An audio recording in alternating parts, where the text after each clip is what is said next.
Nagluto ako ng pinakamasarap na ulam dito sa aming payag at tinikman ko, wow, sobrang lami. Gusto mong matoto? Kaya panoorin ang video na to para malaman mo kung paano.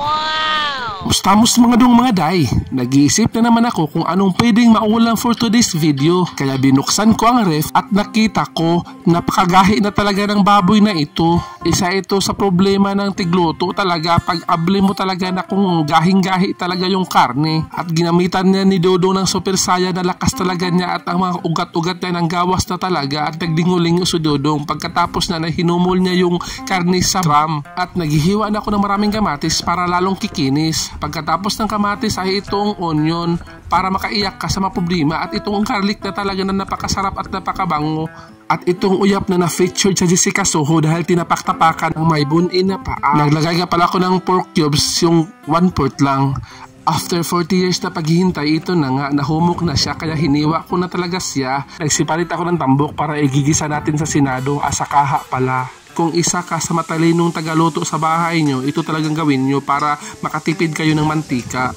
At inukay-ukay na yan ni Dodong at yan o, tingnan nyo, wow, ang galing talaga ni Dodong mag-ukay. Sobrang daming tambok niya kaya kinuhaan niya ito. Too much tambok ay makasisira talaga sa ating katawan. Inuna ko talaga yung onion kasi pag garlic ang inuna mo, mapapagod siya, parang relasyon na napagod na sa kakahintay sa'yo kahit hindi mo siya mahal, nakakaluka talaga. At ito yung kamatis talaga, sinunod ko na talaga siya. Maraming kamatis nga pala ang recipe na ito. At yan na nga, nilunod ko na yung pork natin at inukay-ukay na talaga. Ukayin mo talaga yan para maghalo talaga ang lamig niya. At nilagyan ko ng konting sugar at yung pork cubes na 1/4 lang. Huwag mong damihan ng pork cubes kasi konti lang naman luluto natin. At yan, mga seasoning.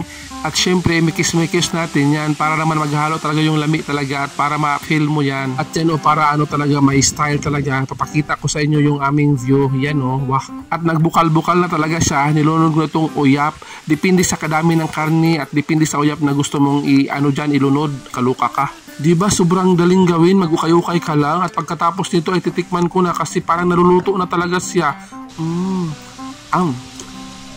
At napakasarap na niya, wah.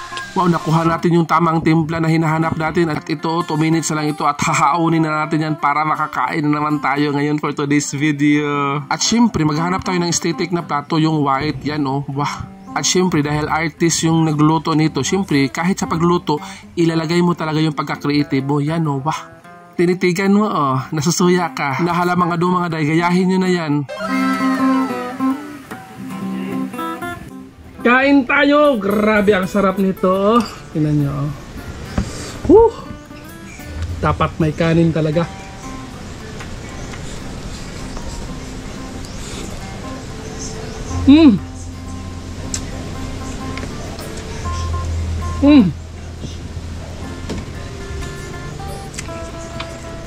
Sarap. Pinakamasarap na ulam na natikman ko ngayon.